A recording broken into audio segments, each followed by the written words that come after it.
성도의 인격, 성도의 본분이라는 제목으로 하나님의 말씀 전하겠습니다. 오늘 말씀을 듣고자 하는 모든 성도에게 귀가 열리고 영안이 열리며 입으로 시인하여 구원에 이르는 귀한 놀라운 은혜가 있기를 주의 이름으로 축원합니다.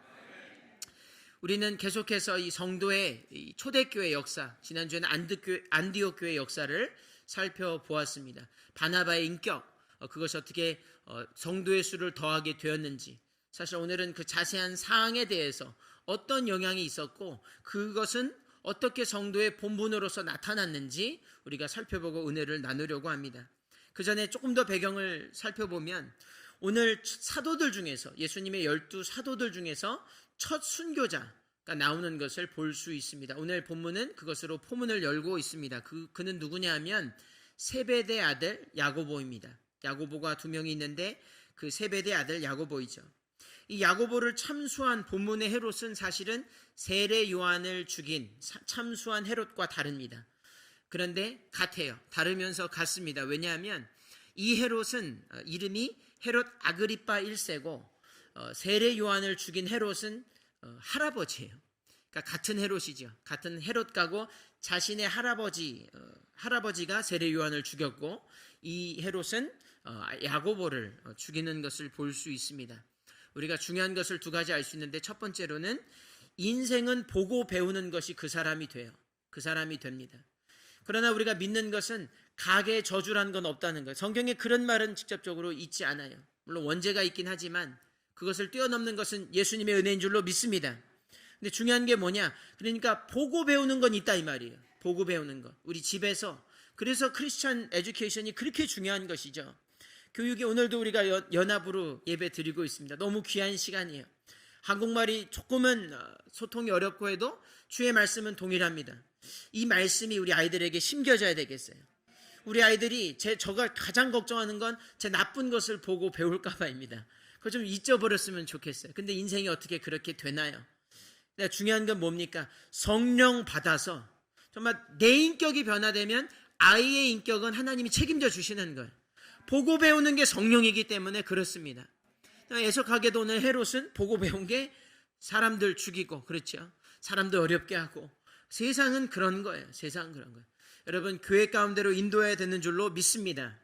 여러분, 공산주의라고 하는 것, 우리가 규탄하고 그것은 기독교적이지 않다고 하는 이 공산주의가 하루아침에 나온 게 아니죠. 공산주의 주창자는 누구냐 했을 때는 역사를 거슬러서 가룟 유다로 가게 되어 있습니다. 이 극심한 사회주의자가 바로 이 가룟 유다예요. 결국에 본심은 무엇입니까? 남의 거 뺏는 거죠. 그렇죠? 자기 배부리고 은삼십 받는 거예요. 스스로 뉘우쳤지만 방법이 없어서 스스로 또 목숨을 끊었지요. 이 공산주의나 뭐 이런 게 하루아침인 게 아니고 배웠다 이 말입니다. 배우기 무서운 거예요. 그래서 우리는 자꾸 이게 아니야. 그건 기독교적 가르침 아니지. 하나님 그거 그냥 그대로. 교회도 가르침 그거 아니지요. 왜냐하면 우리 아이들이 거기에 노출되어 있기 때문에 그래요. 사랑하는 성도 여러분, 우리가 전해줄 것은 우리의 습성은 안 되겠어요. 나의 죄성, 그건 소망이 없습니다. 하나님의 말씀을 가르쳐야 되는 줄로 믿습니다. 거기에 소망이 있어요. 그러므로 자연스럽게 두 번째로 우리가 알게 되는 건 무엇이냐? 결국에 인생은 그렇다면 선택의 문제이죠. 선택의 문제예요. 아무리 어렵고 힘든 상황, 그런 교육을 받더라고 할지라도 인생은 선택의 문제입니다. 누군가는 선택하고, 여러분 오늘 은혜의 자리 선택해서 나오셨죠. 선택하는 거예요. 아무리 어렵고 세상이 미디어가 뭐라고 한들 예수께로 나오면 되는 줄로 믿습니다. 성경에 아주 좋은 예가 있는데 그것은 사울왕의 아들이죠. 요나단이죠. 사울왕은 그렇게 말을 안 들어요. 그렇게 가르칠 게 없어요. 사울왕은 보면 요나단 눈을 가려주고 싶어. 그렇죠? 저 요나단 어떡하지? 잘못 배우면 어떡하지? 요나단은 하나님 붙잡았어요. 그러니 인생이 아무리 내 아버지 그거 다 핑계죠. 왜냐하면 우리가 복음을 전해주기 때문에 하나님 아버지가 진리라고 말하면 그냥 받아들이면 돼요. 그렇죠? 우리 인생에 다 저마다의 어려움이 있죠. 그러나 다 핑계할 수 없어요. 우리가 기회 있을 때 선택하여서 구원하게 되기를 주의 이름으로 축원합니다. 선택의 문제예요. 반드시 선택의 문제입니다. 이런 것을 우리가 염두에 두면서, 그러나 이런 핍박, 참 이게 이렇게 말은 하지만 이 사람들 어차피 멈추진 않아요. 그렇죠? 핍박하고 어렵게 하고 우리의 인생을 흔들어 놓으려고 하는 그런 마귀의 역사가 있습니다. 어찌되었든 이런 본문 통해서 교회에 대한 이 성도의 박해, 그런 가운데 드러나는 성령의 역사, 우리가 계속 살펴볼 것은 이 바나바를 위시한 이 성령의 인격을 이제 만지시는데, 초반에는 이제 은사가 많이 나타났지만은 계속해서 은사도 나타나지만 인격이 얼마나 중요하고 그것이 어떻게 성도의 본분으로 드러나는지 오늘 본문을 통해 생각하고 은혜 나누는 시간 갖겠습니다. 첫 번째로 살펴볼 것이 있습니다. 자, 보면 야고보 죽였지요. 무엇입니까? 성도의 본분은 희생입니다. 죽음이에요. 성도의 본분은 반드시 희생으로 나아가게 되어 있습니다. 여러분, 야고보는 어떤 사람이었습니까? 그는 별명이 우르의 아들, 천둥 번개의 아들이다 이 말입니다.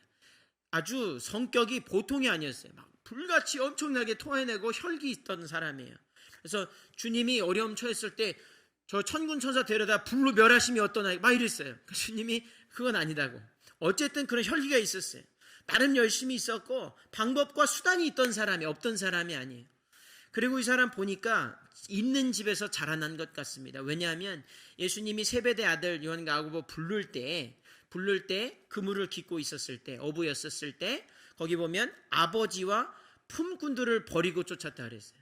품꾼이 있었다. 무슨 말입니까? 부자란 말입니다. 있는 사람이에요. 어떤 이상 캐릭터가 있어요.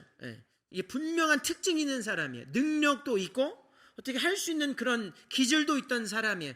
그런 사람에 대해서 이 사도행전은 단 하나의 본문을 제시하고 있으니 그것이 2절 야고보가 죽었다 이 말입니다. 그러나 우리 생각과 하나님 생각은 다르다는 거예요. 하나님은 오히려 야고보의 살았을 때보다는 죽었을 때를 통해서 역사하셨습니다. 왜냐하면 오늘 구원이 유대에서 이방으로 넘기는 결정적인 계기는, 아주 큰 계기 중에 하나는 바로 이 야고보의 죽음이죠. 예수님의 사도를 죽인 거예요. 그리고 뒤에 보면 이제 나오겠지만 유대인이 기뻐했다 했습니다. 제정신이 아니죠. 그러니 그냥 저절로 넘어간 게 아니에요. 구원이. 바울이 그렇게 외쳤던 이 구원의 이 열쇠가 이 유대 땅에서 이방으로 넘겼다는 건 바로 그 중간에는, 바로 그 가운데 중심에는 이 순교가 있었다 이 말입니다. 그렇다면 살아서 역사하는 것보다 때로는, 그리고 많은 부분은 바로 우리의 죽음과 희생을 통해서 교회는 흥왕하여진다고 하는 것을 우리는 반드시 알아야 할 것입니다. 할렐루야. 하나님의 역사는 이 순교자의 피와 이 희생을 따라 읽어지면 바로 맞습니다. 그것이 교회의 역사예요. 여러분, 가시적인 교회, 보이는 교회 중요합니다. 우리도 지금 보이는 교회에 앉아서 지금 친교할 수도 있는 것이고, 어떤 사람은 교회는 사람이다. 반은 맞아요. 정확히 얘기는 건물도 아니고 사람도 아니에요. 그것이 참, 제가 그 논문도 쓰려고 했었는데 어쨌든 복잡한 문제인데, 중요한 것은 이 가시적인 교회 중요한 거예요. 모임도 중요하고 결국에 교회 세우고 우리가 친교도 할 수 있는 것이고, sacred place, 그런 말이 있습니다. 이게 성스러운 공간이 반드시 필요한 것이죠. 어찌되었든 이 가시적인 교회의 권세와 힘을 상징하는 것으로는 유럽의 성당들을 빼어놓을 수 없어요. 그렇죠? 아주 위용이 넘치고 하나님의 영광을 드러내죠. 보면 이게 자연도 아름답지만 그것만큼 참으로 멋있게 짓고 주님의 영광을 드러내고 했던 것들, 물론 과거의 중세 시대도 있었지만, 어두운 시대도 있었지만 그 전체가 다 나쁜 것 아니죠. 어쨌든 그런 가시적인 교회의 위대함을 보여주는 것들은 중세의 교회들입니다. 그런데 여러분, 중요한 게 있습니다. 잊지 말아야 될 것이 있어요. 이런 위용, 권세, 교회의 힘 중요합니다. 왜 안 중요하겠어요? 그러나 그것의 기반이 어디냐 했을 땐 다음 사진에 다 들어 있습니다. 뭐냐 하면 이것은 말구유입니다. 말구유죠. 예수님이 태어나신 아주 작은, 정말 아까 보신 성당 다 돌로 지었죠. 예수님 당시의 말구유는 나무로 있지 않았다고 합니다. 이 돌로 이렇게 돼요. 같은 돌이죠. 그러나 굉장히 보잘것없고 굉장히 작고 더럽고 추하고 이런 곳에 예수께서, 하나님이 자기 아들을 희생해서 보내주신 거예요. 할렐루야. 결국엔 희생이라고 하는 것입니다. 건물도 좋고 전도도 다 좋다 이 말입니다. 그러나 중심에 무엇입니까? 희생이라는 거예요. 이 모든 위용과 권세는 어디서 시작되느냐, 어디에 기반을 하느냐 할 땐 예수 그리스도의 희생인 줄로 믿습니다. 그거 없인 교회 세워지지 않는다 이 말이에요. 우리 주님 세운 교회는 그 희생의 놀라운 흐름이 계속 이어지게 되기를 주의 이름으로 축원합니다. 그것은 어디서 완성되었나요? 다음 사진에 십자가에서 완성되었죠. 그렇죠. 십자가에서 끝까지. 처음엔 누구나 초심 가지고 합니다. 안 된다는 거예요. 끝까지 십자가 지고 끝까지 희생하고 끝까지 죽음으로 나아가면 인류를 구원하는 줄로 믿습니다. 여러분 그것을 알아야 돼요. 이제 그림은 안 보이셔도 되겠습니다. 여러분 나도 살고 예수도 살고 우리는 그래요. 저를 보면 나도 좀 좋고 나도 좀 좋아지고 예수님도 좀 그렇게 하면 얼마나 좋겠어요. 예수님은 그러잖아요. 너의 십자가를 지라는 거예요. 너의 십자가를 지라는 거예요. 나도 살고 하나님도 살고, 아니 주님은 뭐라 하시냐면 너가 죽어야 산다 이렇게 말씀하십니다. 세례 요한의 그 놀라운 업적은 어디에 기반합니까? 그의 고백, 나는 곧 쇠하고 그는 곧 흥하여 지리니. 할렐루야. 거기에 기독교에 힘이 있는 줄로 믿습니다. 오늘 우리 가운데 이 희생과 사랑, 이 정말 성도의 본분, 인격이 어딨냐 했을 때는 반드시 희생에 있다고 하는 사실을 우리는 기억해야 할 것입니다. 사랑하는 성도 여러분, 여러분 위해서 기도합니다. 우리 서로 위해서 기도합니다. 잘 희생할 수 있도록. 축복을 무슨 축복입니까? 잘 희생할 수 있는 축복, 잘 베풀 수 있는 축복, 잘 더 섬길 수 있는 축복을 여러분 누리게 되기를 주의 이름으로 축원합니다. 그것이 성도가 가져야 할 본분이며 첫 번째 인격인 것이고, 그것이 오늘 성경의 야고보 통해서 드러난 것입니다. 자, 이제 유대인들이 이제 잡아서 죽였죠. 넘겨줘서 죽였습니다. 헤롯이 죽였어요. 그리고 나서 베드로도 감옥에 갇혔습니다. 그런데 이 헤롯에 의해 자행된 야고보의 죽음을 보고 유대인들이 기뻐했어요. 뭐 민망해한 것도 아니고 기뻐했습니다. 누군가의 죽음을 보고서 기뻐했다 이렇게 기록합니다. 그렇게 기록해요. 그들은 자신들의 대적으로 그리스도인들을 설정했어요. 아주 설정을 하고 죽이는 걸 사명으로 여기고 기쁨으로 여겼습니다. 이 세상의 역사죠. 마귀의 역사입니다. 그러나 성도의 기쁨은 오직 영혼 구원에 있는 줄로 믿습니다. 성도는 남이 잘 되는 걸 바라야 돼요. 육신적으로나 영적으로나 잘 되는 것을 바라야 돼요. 그것이 성도의 인격입니다. 그것이 성도의 본분이에요. 무엇입니까? 구원하려고 하는 것. 남이 잘 되는 걸 자꾸 기도하고 이겨 먹으려고 하는 것, 자꾸 짓밟고 승리하려고 하는 것, 그거 안 된다는 것. 그것은 교회의 사명이 아닙니다. 성도의 기쁨은 오직 예수 그리스도와 그분이 가져다 주시는 온 인류를 위한 구원인 줄로 믿습니다. 비록 우리를 힘들게 하고, 그렇죠, 나를 힘들게 하고 나를 정말 어렵게 하고 감정적으로 상하게 하고 물리적으로 나에게 피해를 주는 사람도 품어야 합니다. 반드시 그래야 돼요. 반드시 그래야 됩니다. 한 명이라도 더 구원하는 것이 하나님의 뜻이지, 누군가를 이기고 또 짓밟고 창피 주며 원수 갚는 것이 목적이 아니에요. 우리는 구속 사역에 초점해야 합니다. 그렇게 돼야 돼요. 여러분, 그렇습니다. 루터가 어느 날 이상한 꿈을 꿨어요. 종교개혁가 루터가 이상한 꿈을 꿨습니다. 꿈에 마귀가 찾아왔어요. 마귀가 찾아와가지고 벽에다 막 목을 절기 시작합니다. 보니까 자기 죄예요. 다 알지 않겠어요? 그래서 섬뜩한 것이죠. 자기 죄를 다 적으면서 뭐 까마득하게 적는 것입니다. 적으면서 뭐라고 하냐면, 네가 이러고도 용서받은 사람이라 말할 수 있는가? 굉장히 강한 말이죠. 그렇죠? 저한테 말했으면 숨었을지 모르겠어요. 근데 루터가 꿈에서 말씀을 생각났어요. 요한 1서 1장 7절, 그 아들 예수의 피가 우리를 모든 죄에서 깨끗게 하실 것이요. 할렐루야. 이게 드는 거예요. 그 마귀가 그냥 물러가 버렸어요. 말씀 듣자마자 물러가 버렸어요. 꿈을 깨고 루터가 이전에는 없었던 놀라운 평안과 자유를 얻었습니다. 이 말씀 왜 드리느냐? 이게 우리 말씀의 은혜가 되는 것은, 그것은 당연한 것인데 우리는 거기까지라는. 그러면 왜냐하면 우린 때로는 마귀 역할을 할 때가 있단 말이에요. 제가 보니까 내가 마귀가 되겠더라고요. 정죄하고 비방 안 된다 이 말입니다. 그게 한순간입니다. 우리가 루터가 되든 말씀에 의지하여 다른 사람에게 모든 죄를 사하여 주느냐, 아니면 우리 그건 한 장 차이에요. 그것은 종이 한 장 차이인 것입니다. 사랑하는 성도 여러분, 내가 그 은혜를 누린다면 다른 사람도 그 은혜를 누려야 될 줄로 믿습니다. 반드시 그렇게 돼요. 그러니 성도의 본분은 반드시 구원, 구령의 열정으로 반드시 이어져야 하는 것입니다. 빌라도를 사랑하고 헤롯을 품으며 유대인들까지 구원하게 되기를 주의 이름으로 축원합니다. 여러분, 우리 여기까지 반드시 가야 돼요. 선택은 그들의 문제죠. 그렇죠? 선택은 나의 문제고 그들의 문제입니다.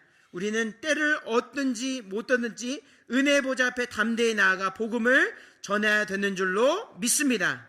성도의 본분이죠. 인격입니다. 인격이에요. 여러분 꼭 기억하시기를 주의 이름으로 축원합니다. 마지막으로 기억할 것은 5절입니다. 답이 나왔습니다. 그렇죠. 세 번째, 성도의 인격이자 본분은 무엇이냐? 기도하는 것입니다. 오늘 보니까 베드로가 잡혔다는 소식을 듣자마자 이 성도들이 무기를 들지 않았어요. 혹은 피켓을 들지 않았어요. 혹은 뭐 다른 방법을 고안하지 않고 바로 기도에 들어갔습니다. 바로 기도에 들어갔어요. 간절한 기도에 들어갔다 본문은 말씀하고 있습니다. 여러분, 사람이 억울한 일을 당하면 반드시 화가 나요. 반드시 거리에 나가서 소리를 지르고 싶어져요. 그렇죠? 광장에 나가서 소리 지르고 싶고 사람에게 달려갑니다. 사람한테 계속 얘기해요.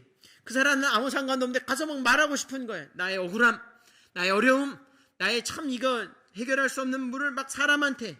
성령 받은 교회는 하나님께 달려갑니다. 기도하는 것이죠. 반드시 기도하게 되어 있어요. 왜 그렇습니까? 모든 게 어차피 하나님 손에 있다는 걸 알기 때문에 그래요. 알기 때문에 그렇습니다. 오늘 본문은 기도만 하라고 얘기하진 않습니다. 그런 구절은 없어요. 그러나 기도 쉬는 죄를 범치 말라고 얘기하죠. 더 급진적이죠. 기도 쉬는 거 아예 죄라고 못 받고 있습니다. 사랑하는 성도 여러분, 기도 쉬는 죄를 범치 않게 되기를 주의 이름으로 축원합니다.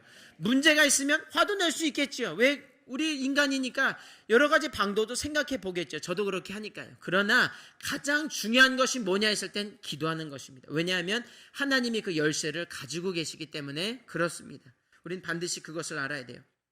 결국에 무슨 일이 일어나죠? 교회 기도하던 중에 전혀 알지 못했는데 베드로에게 밤에 천사가 나타나죠. 기도한 사람은 전혀 몰랐어요. 그죠? 그 내용도 우리 알 수 없습니다. 그러나 하나님 역사하신 거예요. 당신의 때의 방법으로 역사하셨다는 것을 알 수 있습니다. 그리고 베드로는 인도에서 나왔어요. 인도에서 나음을 받고. 근데 재미있는 건 베드로가 나와서 이 모든 일이 다 이루어질 때까지 아무것도 몰랐어요. 11절에 보니까 나오고 나서야 이게 하나님의 역사인지 알았다 이 말입니다. 기도할 땐 잘 몰라요. 우리가 기도하고 뭐 이렇게 진행될 땐 잘 몰라요. 무슨 일이 일어나는지. 그러나 지나고 보면 하나님의 역사인 걸 반드시 알 수 있습니다. 여러분 믿으십니까? 여러분, 그러니 지치지 마십시오. 여러분 염려하지 마시고 신뢰와 믿음 가지고 끝까지 기도하는 저와 여러분 되기를 주의 이름으로 축원합니다. 그렇게 해서 나왔어요. 어디 갔죠? 그래서 마리아에게 찾아갔어요. 마리아에게 찾아갔더니 뭐하고 있습니까? 기도하고 있어요. 여전히 기도하고 있습니다. 문을 걸어 잠그고 기도하고 있어요. 여러분, 이게 상징하는 바가 굉장히 크죠. 결국 베드로가 계속 문을 두드렸다 오늘 본문이 얘기합니까? 뭡니까? 기도란 건 무엇입니까? 내가 혹시라도 세상에 나가 인간적인 방법을 간구할까 봐 내 스스로 문을 세상에 걸어 잠그는 것이에요. 그리고 하늘 문을 열어주는 것인 줄로 믿습니다. 기도란 건 그런 거예요. 기도는 하늘의 열쇠는 쥐어주고 세상의 문은 자물쇠로 잠가버리는 거예요. 내가 딴 생각할까 봐. 내가 나를 옥죄는 거예요. 주님께로 옥죄는 것이 기도인 줄로 믿습니다. 세상 한 발, 하나님 한 발, 이건 기도 아니에요. 그렇죠? 기도의 근본적인 것은 뭐냐? 세상은 다 필요 없고 하나님만 바라보는 것이 기도인 줄로 믿습니다. 참으로 아름다운 이 유비는 오늘 유비가 아니죠. 실제로 일어난 일은 무엇입니까? 이 사람들이 기도의 하늘 문을 열려고 세상 문을 닫았을 때 결국에 감옥 문은 하나님이 열어주셨어요. 할렐루야. 그러니까 3차 문이 3개가 있어요. 오늘 보니까 첫째 파수꾼, 둘째 파수꾼 지나서 세 번째 철문까지 있어요. 저절로 열렸다 했습니다. 3중. 그러니까 세상도 우리의 기도의 문을 막으려고 자기 나름대로 문을 닫는 것이죠. 그렇죠? 베드로가 기도에 아마 그것은 유비적인 아주 아름다운 비유인 것 같습니다. 여러분, 그 세상 우리 기도 못하게 자기 나름대로 우리 문을 잠궈요. 여러분, 하늘 문을 열면 하나님이 열어주시는 줄로 믿습니다. 믿어야 돼요. 성도가 안 믿으면 누가 믿겠습니까? 성도가 이걸 믿지 않는데 세상 사람이 하나님께 기도하겠습니까? 절대 그런 일은 없어요. 성도의 본분은 기도요, 그것이 우리의 인격이요, 그것이 성령의 역사인 줄로 믿습니다. 우리 예화 하나 나누고 말씀을 마치려 합니다. 해방 후에 경남 교계의 정치 지도자의 대표 인물 중에서 양성봉 장로님이 계세요. 굉장히 훌륭한 이 신앙의 위인입니다. 이 양성봉 장로님은 부산시장을 역임하고 경남도지사도 수차례 아마 그렇게 역임하셨어요. 그래서 해방 전부터 그렇게 열심히 일했고 해방돼서도 그렇게 세상도 잘 섬겼습니다. 지역사회 아주 위인으로 신앙인일 뿐만 아니라 굉장히 정치적으로도 영향 있는 그런 인물이었어요.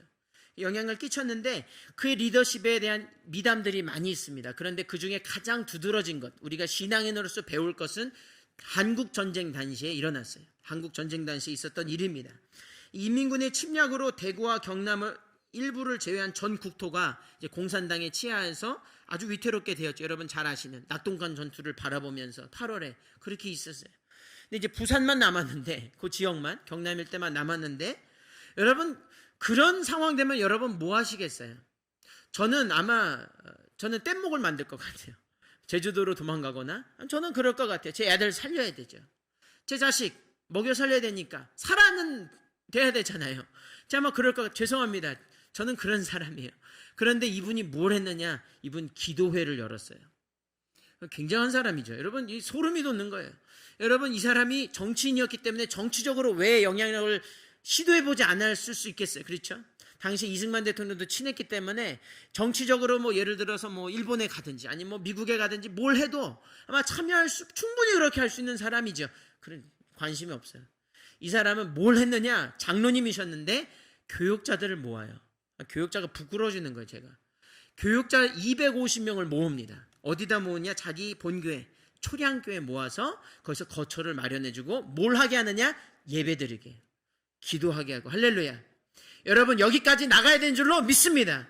어떤 일이 일어났느냐? 일주일 동안은 이 부흥강사 초청해서 목사님들 가운데 막 계속 설교하고 기도하고 엄청난 회개를 쏟아놓은 거예요. 엄청난 회개를 쏟아놓고 일주일이 남았을 땐 기도만 했다. 그렇게 기록되어 있습니다. 이것을 목격한 정금균 장로님이 계세요. 그 뭐라고 증언하느냐? 이렇게 말씀합니다. 그때 사람들이 너무 많이 모여 예배당이 꽉 차서 문을 열어놓고 교회 마당까지 많은 사람들이 밤을 꼬박 새우며 24시간 먹고 자고 하면서 하나님께 울부짖었습니다. 초량교회뿐만 아니라 산에서도 기도하고 피난 온 사람들이 천막치고 밤낮 없이 부르짖었습니다. 그 아버지로부터의 증언도 증언해 줍니다. 6.25 전쟁 때 부산만 남아 더 이상 갈 곳이 없는 상황에서 바다가 보이는 동쪽을 바라보며 나라가 망하지 않게 해달라고 손을 들고 부르짖었다고 합니다. 그때 동해의 바다에서부터 하늘에 무지개가 서는 것을 보고 믿는 자들이 우리나라 망하지 않는다며 박수를 쳤는데, 그리고 연합군이 왔다는 이야기를 들었습니다. 할렐루야. 실제로 이 기도의 일주일이 끝나고 3일 뒤에 인천 상륙작전이 개시됐어요. 여러분 세상은 뭐 별함을 마련할 수 있지만 우리는 믿음입니다. 여러분 기도해서 그렇게 된 거예요. 반드시 그렇습니다. 여러분 믿지 않는데 누가 그걸 믿겠어요? 여러분 기도의 능력 믿게 되기를 주의 이름으로 축원합니다. 성도의 본분이에요. 다른 사람 보십시오. 우리도 나름 열심히, 여러분 다 하실 수 있잖아요. 그렇죠? 여러분 제가 보니까 신동훈 장로님은 맥가이버세요. 뭐 다 만들어내세요. 제가 보니까 교회도 지실 수 있겠어요. 우리도 하면 할 수 있어요. 그죠? 배도 만들고 열심히 나름 다 할 수 있어요. 그렇지 않습니까? 여러분 다 할 수 있는 것 다 알고 있어요. 우리. 근데 우리에게 만약에 기도가 빠진다면 다 필요 없죠. 하나님 빠진다면 그 배탄들 뭔 소용이 있겠어요? 다 침몰할 것이죠. 하나님 빠진다면, 하나님 거기 타시지 않는다면 그건 다 뒤집어질 거고 다 파괴될 거고 다 멸망할 거예요. 그러나 기도해서 하나님만 우리 배에 타시면 그것이 돛단 바이든 것이 무슨 배이든 우리는 뒤집어지지 않습니다. 여러분 그 믿음이 있게 되기를 주의 이름으로 축원합니다. 어저께 6.25 72주년을 맞이했죠. 그렇죠? 여러분 우리가 다른 것 뭘 기억하겠어요? 순국 영웅들 기억해야 되겠습니다. 여러 가지 기억하겠죠. 그러나 저는 이 사건 기억하기를 주의 이름으로 축원합니다. 여러분 성도가 기도 빼면 시체인 거죠. 성도가 희생과 죽음 빼면 시체인 거예요. 성도가 전도 빼면 아무것도 남는 게 없어요. 그렇지 않겠습니까? 그렇지 않겠어요? 사랑하는 성도 여러분, 성령 충만하여 희생하게 되기를 주의 이름으로 축원합니다. 성령 충만하여 나도 구원받고 남도 구원하게 되기를 주 이름으로 축원합니다. 무엇보다 성령 충만하여 기도할 수 없을 때에도 기도하여 하늘의 문을 열고 쌀 것이 없도록 축복하시는 하나님이 여러분 가운데 임재하게 되기를 주 이름으로 축원합니다. 루터는 평상시에 2시간 기도했고 어려우면 3시간 기도했어요. 1시간으로 줄이지 않고 1시간 먼저 일어나서 3시간 기도했습니다. 스펄전 이야기합니다. 기도하지 않고 성공하면 그것 때문에 망하게 될 거다, 이렇게 얘기하고 있습니다. 사랑하는 성도 여러분, 예수님은 끝까지 십자가상에서 기도하셨습니다. 아버지 손에 모든 걸 맡기나이다. 여러분, 거기까지 나아가게 되기를 주 이름으로 축원합니다. 조금 더 힘내십시오. 조금 더 믿음을 가지세요.